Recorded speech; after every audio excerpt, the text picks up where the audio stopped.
একজন life insurance agent যার কাজই হচ্ছে মানুষের জীবনের পলিসি করিয়ে সেটাকে কিছুটা নিরাপদ করে তোলা। তো এমনই একজন লাইফ ইন্স্যুরেন্স এজেন্ট সাত্তিয়া, যার জীবনের একমাত্র কাজই হচ্ছে বড় বড় লোকের লাইফ ইন্স্যুরেন্স করা। আর যত বেশি লাইফ ইন্স্যুরেন্স তত বেশি প্রফিট। সাথে এটা নিয়ে সবসময় থাকতো, কিন্তু হঠাৎ করেই সে একটি মেয়ের প্রেমে পড়ে যায়, তাকে মন প্রাণ দিয়ে ভালোবাসে, বিয়েও করে ফেলে। কিন্তু এরপরেই তাদের জীবনে এমন এক ঘটনা ঘটে যেটা তার পুরো জীবনকেই এলোমেলো করে ফেলে। তার স্ত্রীর সাথে কেউ এমন কিছু করে যেটা সে কল্পনাও করতে পারেনি। আর এরপরেই সহজ সরল সাত্তিয়া তার স্ত্রীর সাথে হয়ে যাওয়া অন্যায়ের বদলা নিতে দুর্দান্ত এক মাস্টার প্ল্যান করে, যেটা দেখে আপনারও ভালো লাগবে। তো শেষ পর্যন্ত কি হয়েছিল আর সাত্তিয়ার জীবনের সেই অঘটনটাই বা কি, সে সবকিছুই দেখানো হবে আজকের গল্পে। তো আজ এক্সপ্লেন করতে যাচ্ছি তামিল ভাষায় সদ্য মুক্তি পাওয়া সাসপেন্স আর টুইস্টে ভরা মুভি ভালিয়াবান, যেটা 2025 সালে মুক্তি পেয়েছে। তো hi guys, welcome to my channel ফিল্মের গল্প। এমন নতুন আর অসাধারণ সব মুভি আর ওয়েব সিরিজের এক্সপ্লেনেশন বাংলায় দেখতে চাইলে চ্যানেলটিকে সাবস্ক্রাইব করে রাখতে পারেন। মুভির শুরুতেই দেখা যায় একটি অপারেশন থিয়েটারে ডক্টররা খুবই জটিল একটি অপারেশন করছিল।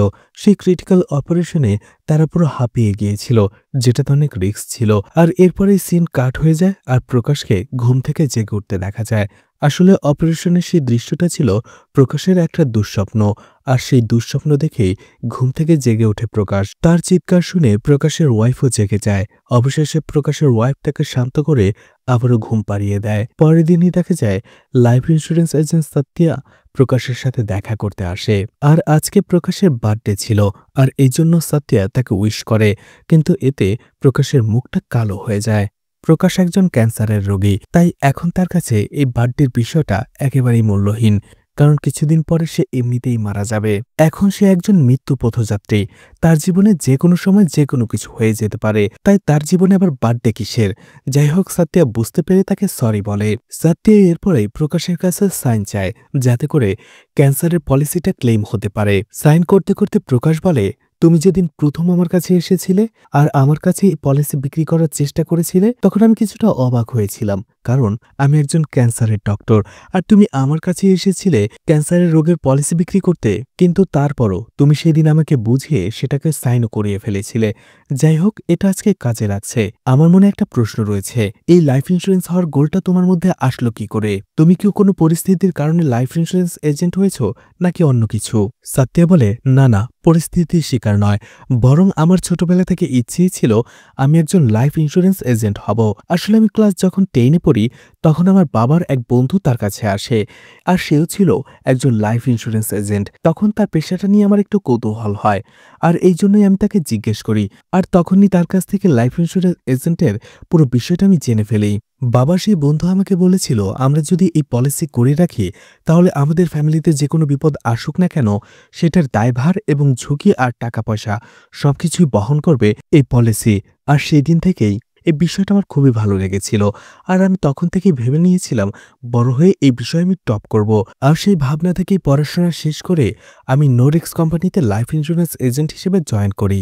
আর এরপরেই আমি ভেবে নিয়েছিলাম একটা গাড়ি কিনবো, কিন্তু নতুন গাড়ির পরিবর্তে আমি একটি পুরাতন গাড়ি নিয়ে নেই। কারণটা হচ্ছে আমি নতুন নতুন ড্রাইভিং শিখেছিলাম, তাই নতুন গাড়ি কিনে আমি একেবারে রিস্ক নিতে চাচ্ছিলাম না। তাই 50,000 টাকা দিয়ে সেখানে আমি একটি সেকেন্ড হ্যান্ড গাড়ি কিনে নেই। কিন্তু কিছুদিন পরে সেটা নষ্ট হয়ে যায়। সেটা ঠিক করার জন্যই আমি একজন লোকাল মেকানিকের কাছে নিয়ে যাই। সেই গাড়িটা দেখার পরে সেই মেকানিক সাত্তিয়াকে সেই গাড়ির বিভিন্ন সমস্যা দেখায়, আর বলে এই সব ঠিক করতে টোটাল 50,000 টাকা খরচ হবে। সাত্তিয়া শুনে অবাক হয়ে যায় আর বলে, গাড়িটাই আমি কিনেছি 50,000 টাকা দিয়ে, আর তোমার কি মনে হয় এই পুরো গাড়িটা আমি 50,000 টাকা দিয়ে ঠিক করব? সেই মেকানিক বলে, সেটা পার্মানেন্ট সলিউশন, শুধুমাত্র কাজ চালিয়ে নেওয়ার মতো সলিউশনও আমার কাছে আছে। সাত্তিয়া বলে, তাহলে সেটাই করো। এরপরেই দেখা যায় সেই মেকানিক একটা বড় কাঠ নিয়ে আসে, আর সেটা দিয়ে গাড়ির একটা জায়গায় ঠাস করে বাড়ি মেরে বসে, যার ফলে দেখা যায় গাড়ি তখনই স্টার্ট হয়ে যায়। এতে সাত্তিয়া খুশি হয়ে যায়, কিন্তু সেই মেকানিক এই জন্য 500 টাকা চার্জ করে। সাত্তিয়া বলে, লাঠি দিয়ে এক বাড়ি মারার চার্জ 500 টাকা? মেকানিক বলে, লাঠিটার দাম তো 100 টাকা, বাকি 400 টাকা কোথায় বাড়ি মারতে হবে সেই অভিজ্ঞতার জন্য। সাত্তিয়া টাকা দিয়ে দেয়। এরপরেই সে মেকানিককে সে জিজ্ঞেস করে, আপনার কি লাইফ ইন্স্যুরেন্স পলিসি আছে? সেই মেকানিক বলে, সেটা আবার কি? এরপরে আর কি, সত্যা তাকে পেয়ে বসে, তাকে বোঝাতে শুরু করে লাইফ ইন্স্যুরেন্স পলিসিটা কি। সত্যা সেই মেকানিককে বলে, আপনি যদি এই পলিসিটা করে রাখেন তাহলে আপনার, আপনার স্ত্রী, বাচ্চা কাচ্চার, বাবা মার, বাড়ির গরু, ছাগল, কুকুর, বিড়াল যারই কোনো ক্ষতি হোক না কেন বা কোনো অ্যাক্সিডেন্ট হোক না কেন, আপনি হয়ে যাবেন কোটিপতি। আপনাকে ছোটখাটো ওই গ্যারেজে গাড়ি আর ঠিক করতে হবে না। জমিদারের মতো পায়ের উপরে পা তুলে শুধু খাবেন আর ঘুমাবেন। কথা শুনে সেই মেকানিক অনেক প্রলুব্ধ হয়ে যায়, আর সাথে সাথে সাতিয়া তাকে দিয়ে একটি লাইফ ইন্স্যুরেন্স পলিসি করিয়ে নেয়। সেই মেকানিক বলে, এটার চার্জ কত? সাতিয়া বলে, 500 টাকা। সেই মেকানিক বলে, একটা ইন্স্যুরেন্সের দাম 500 টাকা? সাতিয়া বলে, ইন্স্যুরেন্সের দাম তো 100 টাকা, কিন্তু ইন্স্যুরেন্সের ব্যাপারে পুরো বিষয়টা আমি আপনাকে যে বুঝিয়ে বললাম সেটার দাম 400 টাকা, টোটাল 500 টাকা। অর্থাৎ মেকানিককে যে সে 500 টাকা দিয়েছিল সেটা আবার সে নিজেই ব্যাক করে নিল। এরপরেই সাত্যাকে দেখা যায় তার বাবা মার সাথে মেয়ে দেখতে যাওয়ার জন্য। প্রথমে মেয়ে দেখার পরে সাত্যার তেমন একটা ভালো লাগে না, সে মেয়েটির ব্যাপারে তেমন আগ্রহ দেখায় না। কিন্তু যখনই জানতে পারে যে মেয়েটিও একজন লাইফ ইন্স্যুরেন্স এজেন্ট, তখনই একেবারেই লাফিয়ে ওঠে বিয়ে করার জন্য। এরপরে মেয়েটি আর সাত্যাকে একটি রুমে পাঠিয়ে দেওয়া হয় আলাদাভাবে কথা বলার জন্য।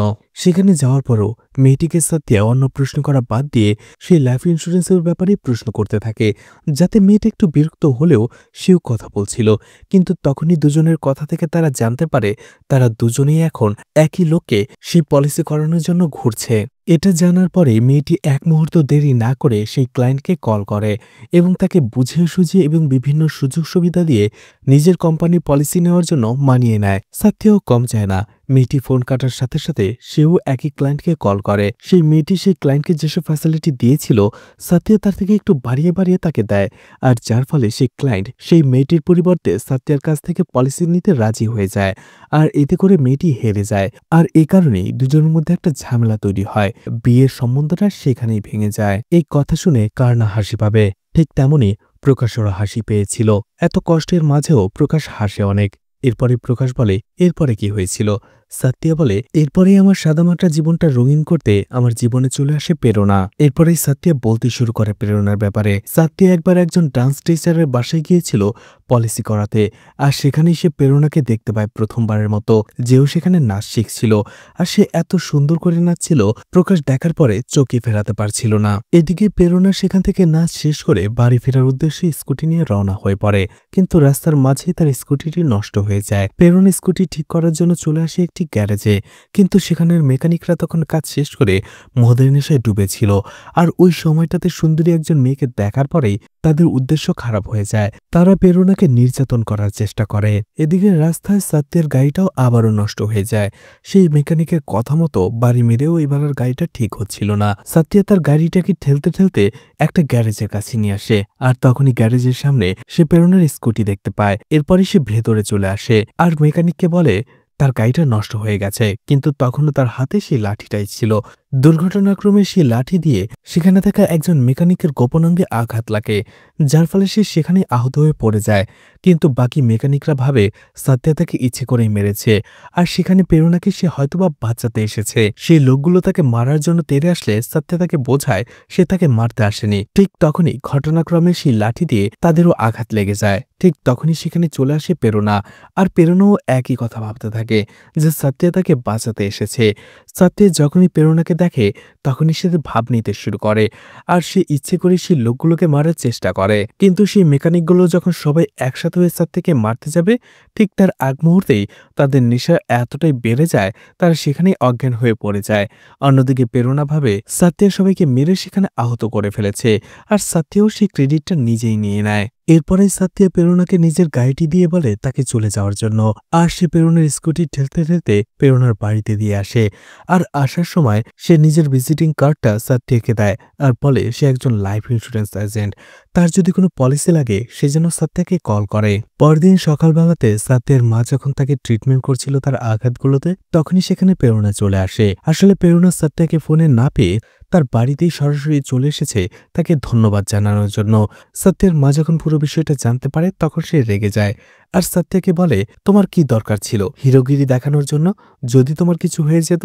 এ তো প্রেরণা একটু রেগে যায় আর বলে হয়তো আপনার কোনো মেয়ে ছিল না, মেয়ে থাকলে আপনি এমন কথা কখনোই বলতে পারতেন না যে একটা মেয়ের বিপদে কেউ এগিয়ে আসবে না। এটা শোনার পরে সাত্যার মার কথা বন্ধ হয়ে যায়। সে রেগে ভেতরে চলে যায়। প্রেরণা সাত্যাকে বলে, আমি এভাবে হুট করে আপনার বাসায় চলে এসেছি, আপনি রাগ করেননি তো? আসলে আমার বাবা মা আপনার সাথে দেখা করতে চায়, আপনাকে দেখা করেই ধন্যবাদ জানাতে চায়।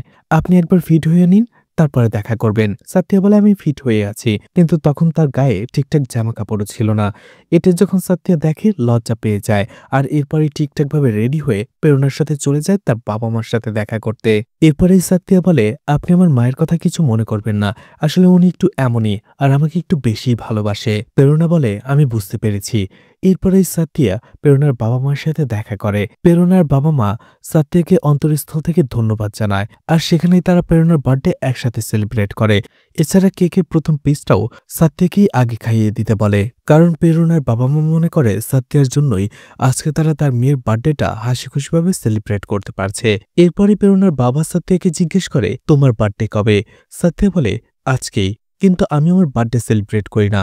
প্রেরণার বাবা বলে, ও বুঝেছি, তুমি অনাথ। সাত্যা বলে, না, আসলে তেমনটা নয়, আমার বাবা মা রয়েছে, কিন্তু আমি বার্থডে সেলিব্রেট করাটা পছন্দ করি না। ঠিক তখনই প্রেরণা তার মুখে কেক ঢিল মারে, আর সেখানেই সাত্যার বার্থডেটাও তারা সেলিব্রেট করে। এরপরেই প্রেরণা সাত্যাকে বলে, কালকে তো নিউ ইয়ার, কালকে প্ল্যান কি? সাত্যা বলে, আমি এসব কিছু প্ল্যান করি না। এরপরেই প্রেরণা সাত্যার গালে থেকে একটু কেক নিয়ে তাকে দেখায়, আর বলে, তুমি কি চাও না আজকের মতো কালকেও আমরা সেলিব্রেট করি? সাত্যা বলে, ঠিক আছে, তুমি যা বলবে তাই হবে। রাতেই দেখা যায় সাত্যার নাক ডেকে ঘুমাচ্ছিল। তখনই প্রেরণা তাকে কল করে আর বলে, আমি তোমার বাড়ির সামনে দাঁড়িয়ে আছি। এটা শুনে সাত্যা লাফিয়ে ওঠে। তার বাবা মা যদি জানতে পারে মাঝরাতে একটি মেয়ে তার বাড়িতে তার সাথে দেখা করতে এসেছে, তাহলে তার বাবা মা তাকে আস্ত রাখবে না। সাত্যা তাড়াতাড়ি বাইরে বের হতেই দেখতে পারে প্রেরণা তার জন্য মদের বোতল নিয়ে এসেছে। প্রেরণা জিদ করে বসে। সাত্যার বাড়ির ছাদে বসেই তারা মদ খাবে আর নিউ ইয়ার সেলিব্রেট করবে। যদিও সাত্যা একেবারেই রাজি ছিল না এতে, কিন্তু প্রেরণার মতো সুন্দর মেয়েকে সে মানা করতে পারে না, আর আজকের রাতটা সে এভাবে মিসও করতে চায় না। এজন্য লুকিয়ে সে প্রেরণাকে ছাদে নিয়ে আসে। যদিও সাত্যার মদ খাওয়ার অভ্যাস নেই, কিন্তু প্রেরণার কাছ থেকে সে খেয়ে নেয়। এরপরে নিউ ইয়ার হিসেবে প্রেরণা তাকে তার একটি নাচ দেখায়, যেটা অপলক দৃষ্টিতে সাত্যা দেখতে থাকে। এরপরেই সাত্যার নেশার ঘরে প্রেরণাকে নিজের মনের কথা বলে দেয়, আর বলে, আমি যদি আজকে মদ না খেতাম তাহলে হয়তোবা কখনোই আমার মনের কথা আমি তোমাকে বলতে পারতাম না। এটা শুনে প্রেরণা হাসে আর বলে, আরে বুদ্ধু, আমার বাবা তো মদের বোতল খালি করে রেখেছিল, আমি সেটার ভেতর স্প্রাইট ভরে নিয়ে এসেছিলাম তোমার সাথে একসাথে বসে খাবো বলে, কিন্তু মদের নাম শুনতেই তো তোমার নেশাই হয়ে গেছে। কথাটা শুনে অনেক লজ্জা পায় সাত্যা। প্রেরণা বলে, যাই হোক, তুমি তো নেশার অভিনয়টা ভালোই করো, কিন্তু নেশার অভিনয় করার মধ্যে যেটা বলেছ সেটা কি মিথ্যে না সত্যি? সাত্যা বলে, সেটা অবশ্যই সত্যি। যাই হোক, তাদের দিনগুলো এভাবে ভালোই কাটছিল, কিন্তু হঠাৎ করেই একদিন প্রেরণা সাত্যাকে তার ফ্রেন্ড ভিকির সাথে পরিচয় করিয়ে দেয়, যে একজন সফটওয়্যার ইঞ্জিনিয়ার। কিন্তু ভিকিকে দেখার পরেই সাত্যার হিংসে হতে থাকে, কারণ ভিকি সাত্যার থেকে বেশি হ্যান্ডসাম ছিল দেখতে। এছাড়া তার স্যালারিও বেশি ছিল। এছাড়া ভিকি কথায় কথায় প্রেরণার গায়েও স্পর্শ করত, আর তারা সেখানে দুজনে মিলে মুভি দেখার প্ল্যানও করে ফেলে। সাত্যাকে জিজ্ঞেস পর্যন্ত করে না, যার ফলে সাত্যা আগ বাড়িয়ে নিজে থেকেই বলে যে তাকেও সাথে নেওয়ার জন্য। কিন্তু তখনই সাত্যার বস তাকে কল করে, যার ফলে সাত্যাকে বাধ্য হয়ে অফিসে চলে যেতে হয়। কয়েকদিন পরে সাত্যা নিজে থেকেই মুভি দেখার প্ল্যান করে, আর ওই দিন ভিকি ব্যস্ত ছিল, যার ফলে সাত্যা খুশি হয় যে ভিকি তাদের মাঝে আসবে না। কিন্তু যখনই সাত্যা স্কুটিতে বসতে যাবে, ঠিক তখনই ভিকি সেখানে চলে আসে, যার ফলে সাত্যাকে একেবারে পেছনে বসতে হয়। এছাড়া মুভি দেখে যখন তারা আসছিল, সাত্যা আর প্রেরণা এত এত কথা বলে যে ভিকি নিজেকে একা মনে করে সেখানে। এদিকে প্রেরণা আর ভিকি যখন একা ছিল, প্রেরণা ভিকিকে বলে সে আগামীকাল সাত্যাকে প্রপোজ করতে যাবে। কথাটা শুনে ভিকি অনেক খুশি হয়, আর প্রেরণার কপালে একটা চুমু দিয়ে বলে, অল দ্য বেস্ট। কিন্তু এই ঘটনাটা দূরে থেকে দেখে ফেলে সাত্যা। সে তো কথাটা শুনতে পারে না, কিন্তু দুজনের অ্যাকশন থেকে ভেবেই নেয় তারা একে অপরকে ভালোবাসে, আর এতে সাত্যা অনেক কষ্ট পায় আর তার বন্ধুর কাছে যে কাঁদতে থাকে। সেই দিন তার বন্ধু সাত্যাকে সত্যিই মদ খাইয়ে দেয়।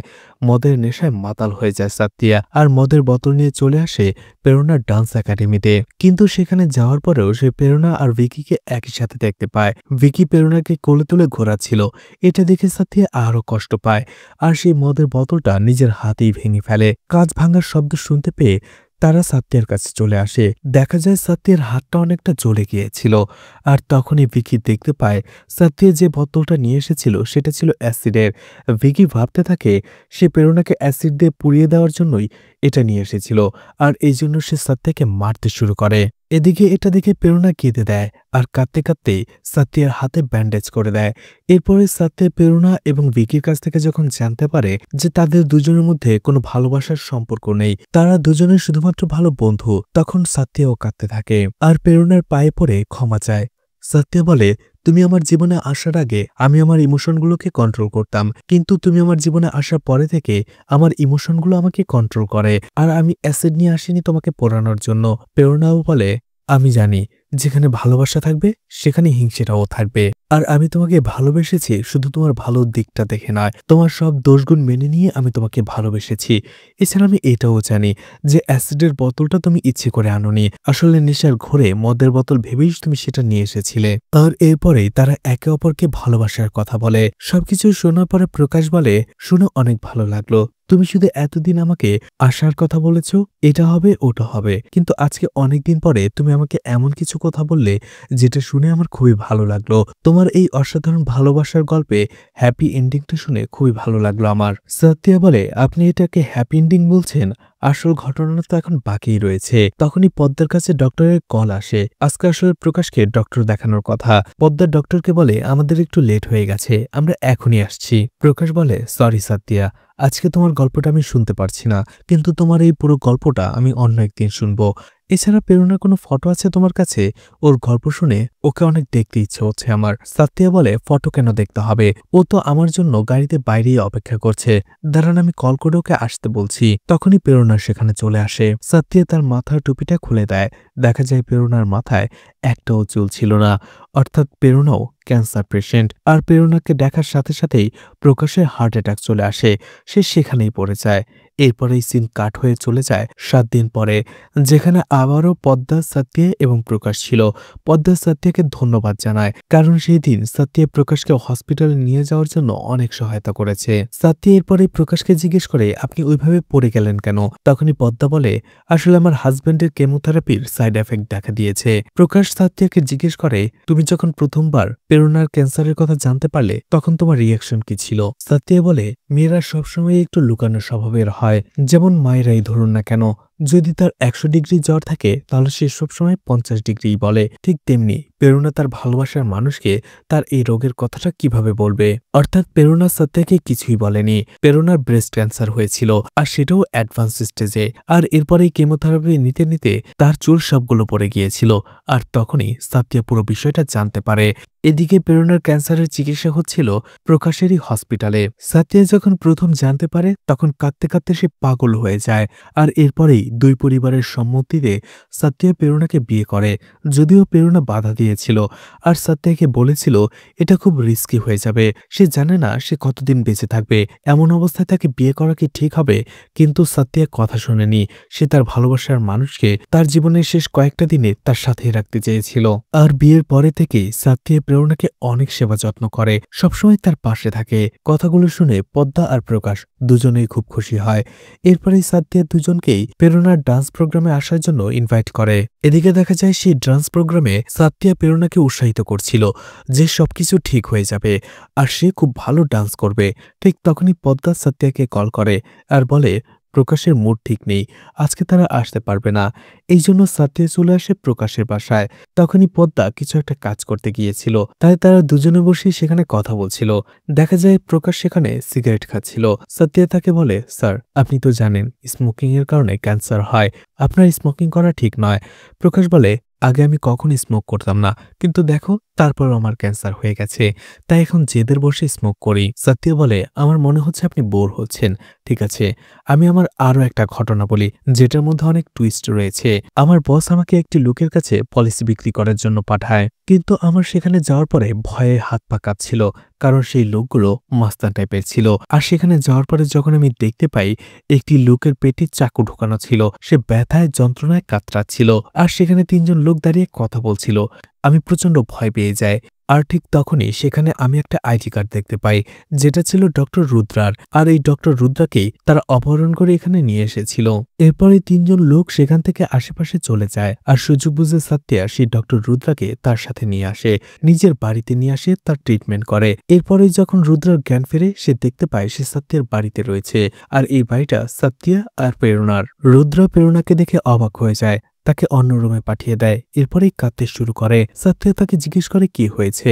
এরপরে রুদ্র বলে, আসলে আপনার স্ত্রী প্রেরণার কোনো ক্যান্সার হয়নি। এটা শুনে অবাক হয়ে যায় সাত্তিয়া। রুদ্র বলে, আমি ডক্টর প্রকাশের ক্যান্সার হসপিটালে কাজ করি, আর ডক্টর প্রকাশ সেই সব রোগীদেরও কেমোথেরাপি দেয় যাদের ক্যান্সার ধরাই পড়েনি, তাদের শুধুমাত্র টিউমার হয়েছিল, আর সেই সব টিউমারের বিহেভিয়ারগুলো ভিন্ন ছিল, অর্থাৎ বোঝা যাচ্ছিল না সেটা আসলে সাধারণ নাকি ভিন্ন কিছু। আর এই জন্য রোগীরা বিভিন্ন সময় বিভিন্ন সমস্যার সম্মুখীন হতো, যার ফলে রোগীরা নিজেরা বুঝতেই পারত না যে তাদের কোনো ক্যান্সার হয়নি, বরং সাধারণ একটা টিউমার হয়েছে। আর সেটারই সুবিধা নিত প্রকাশ। সে রোগীদের বলতো তাদের ক্যান্সার হয়েছে, তাদের কেমোথেরাপি নিতে হবে। আর আমি যখন এর বিরুদ্ধে কথা বলেছিলাম, তখন ডক্টর প্রকাশ হুমকি দিয়েছিল আমার স্ত্রীকে মেরে ফেলবে, যার ফলে বাধ্য হয়ে ডক্টর প্রকাশের কথা মতো আমি কাজ করতে থাকি। কিন্তু একটা সময় দেখা যায় আমার মেয়ের সত্যি সত্যি ক্যান্সার হয়ে যায়, আর আমি বুঝতে পারি আমরা এতদিন যাদের উপরে অন্যায় অবিচার করেছি তাদের বদদোয়ার কারণে আমার মেয়ের এমনটা হয়েছে। তখন আমি চেয়েছিলাম ডক্টর প্রকাশের মুখোশটা সবার সামনে খুলে দিতে। এই জন্য আমি একটি নিউজ চ্যানেলের সাথে যোগাযোগ করি। তারা বলেছিল ডক্টর প্রকাশের সব কুকীর্তির কথা সবার সামনে বলে দেওয়ার জন্য, আর এতে করে আমার নামটা সামনে আসবে না। কিন্তু তার আগেই ডক্টর প্রকাশ কোনোভাবে বিষয়টা জেনে ফেলে, আর সে আমাকে কিডন্যাপ করিয়ে নেয়। ডক্টর প্রকাশের ইচ্ছে ছিল আমাকে তিলে তিলে মেরে ফেলবে, কিন্তু সেখানেই তুমি চলে এসেছিলে আর আমার জীবন বাঁচিয়ে নিলে। সবকিছু শোনার পরে সাত্তিয়া হতবাক হয়ে যায়, ডক্টর রুদ্রার গলা চেপে ধরে। ডক্টর রুদ্রা বলে, তুমি আমার সাথে যা ইচ্ছে করতে পারো, যেমন ইচ্ছে শাস্তি দিতে পারো, আমার তাতে কোনো আপত্তি নেই, কারণ আমি ইতোমধ্যে শাস্তি পেয়ে গেছি। আমার মেয়েটা ক্যান্সারে মারা গেছে, আমার স্ত্রী ডিপ্রেশনের রোগী হয়ে গেছে। এখন তুমি যদি আমাকে জেলেও পাঠিয়ে দাও তাতেও আমার কোনো আপত্তি নেই। সবকিছু শোনার পরে সাত্তিয়া বুঝতে পারে ডক্টর রুদ্রা আসলেই নিজের শাস্তি পেয়ে গেছে। তখন সাত্তিয়া শান্ত হয়। তখন ডক্টর রুদ্রা বলে, আপনার স্ত্রী প্রেরণাকে ডক্টর ঈশানীর কাছে নিয়ে যান, তাকে দিয়ে চেক আপ করান, কারণ উনি একজন জেনুইন ডক্টর। সাত্তিয়া যখন প্রেরণাকে ডক্টর ঈশানীর কাছে নিয়ে যায়, ঈশানী বলে, আসলে প্রকাশ আমার কলেজের জুনিয়র ছিল, কিন্তু প্রকাশ ডক্টর এই মহান পেশাটাকে মানুষের সেবায় নিয়োজিত না করে বিজনেস বানিয়ে ফেলেছে। ডক্টর প্রকাশ পড়াশোনা শেষ করার পরেই ডক্টর জেমসের হসপিটালটা কিনে নেয়, কারণ ডক্টর জেমসের তখন বয়স হয়ে গিয়েছিল।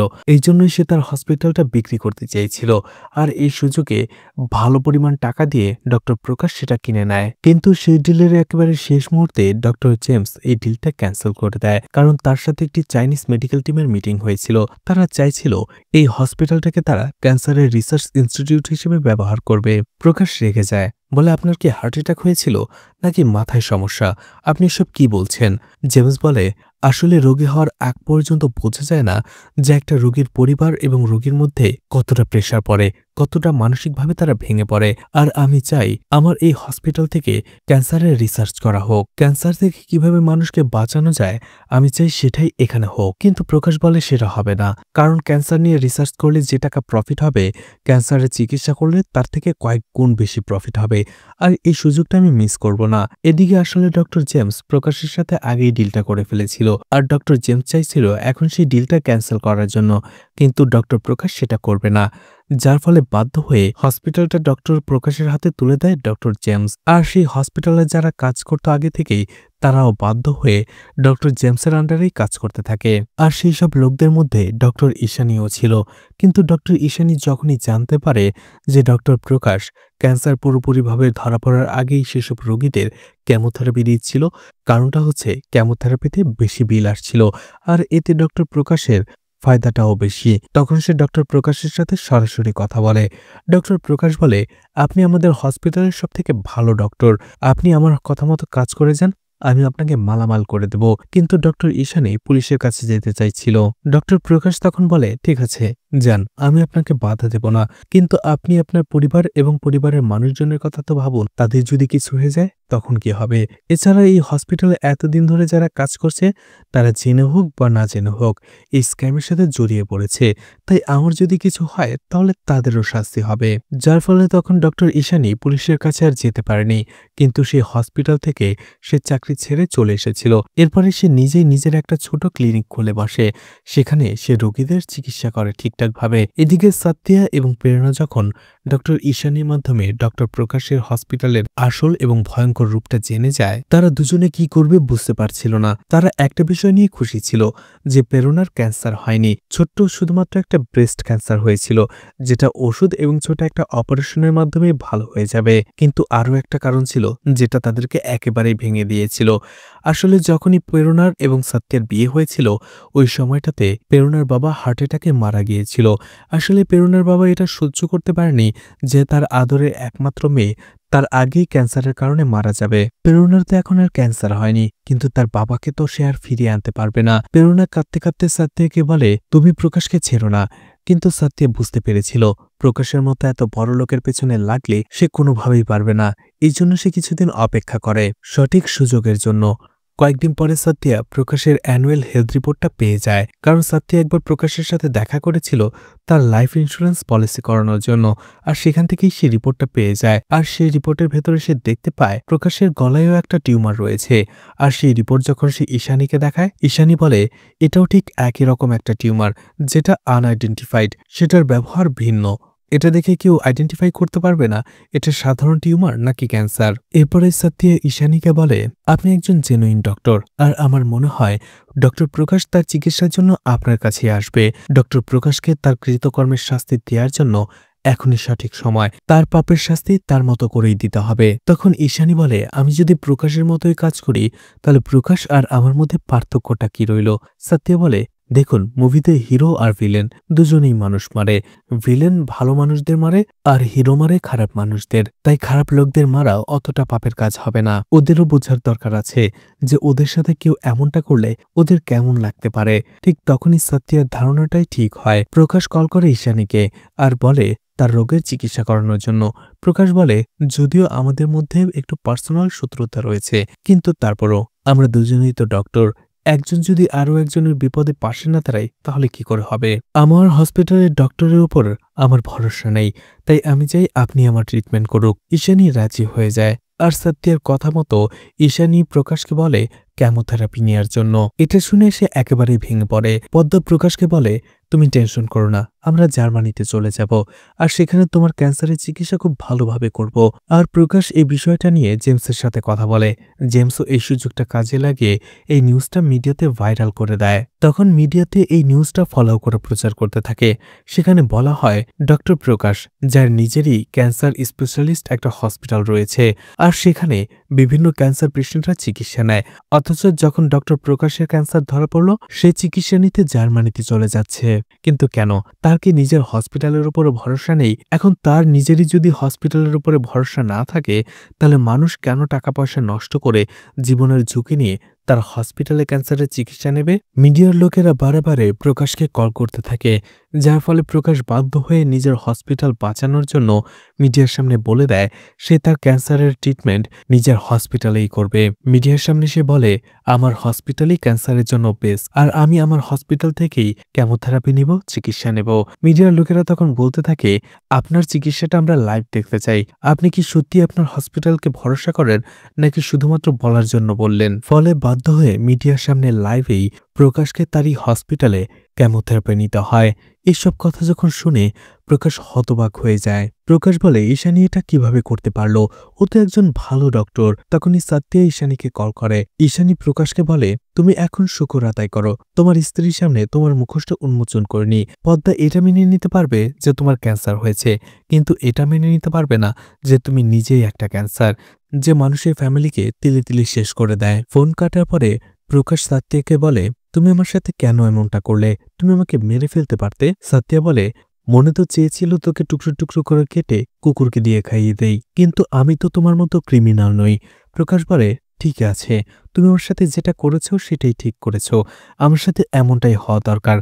যাই হোক, আমার মধ্যে এখন কিছুটা অপরাধবোধ কমে গেছে। আর আমি প্রেরণাকে দেখতে চাই। তুমি বলেছিলে আজকে প্রেরণার ডান্স প্রোগ্রাম রয়েছে। আমি সেটা দেখতে যেতে চাই। তুমি আমাকে সেখানে নিয়ে যাবে?" সত্য বলে, "ঠিক আছে।" এরপরে প্রকাশ বলে, "ঠিক আছে, আমি ওষুধ খেয়ে আসছি।" এরপরে প্রকাশ রেডি হয়ে সত্যের কাছে চলে আসে আর বলে, "ডান্স প্রোগ্রাম দেখতে যাওয়ার আগে আমার ছোট্ট একটা কাজ রয়েছে। এইজন্য আমাকে আমার আন্ডার কনস্ট্রাকশন বিল্ডিং এ যেতে হবে। আমাকে সেখানে নিয়ে চলো।" যখনই সে আন্ডার কনস্ট্রাকশন বিল্ডিং এ চলে আসে, হঠাৎ করে গাড়ির সামনে একটা লাল সুটকেস চলে আসে, যেটা প্রায় গাড়ির নিচে চাপা পড়েই যাচ্ছিল। একেবারে একটুর জন্য বেঁচে যায়। সাত্য তাড়াতাড়ি গাড়ি থেকে নামে আর সে দেখতে পায় সেই সুটকেস থেকে রক্ত পড়ছে।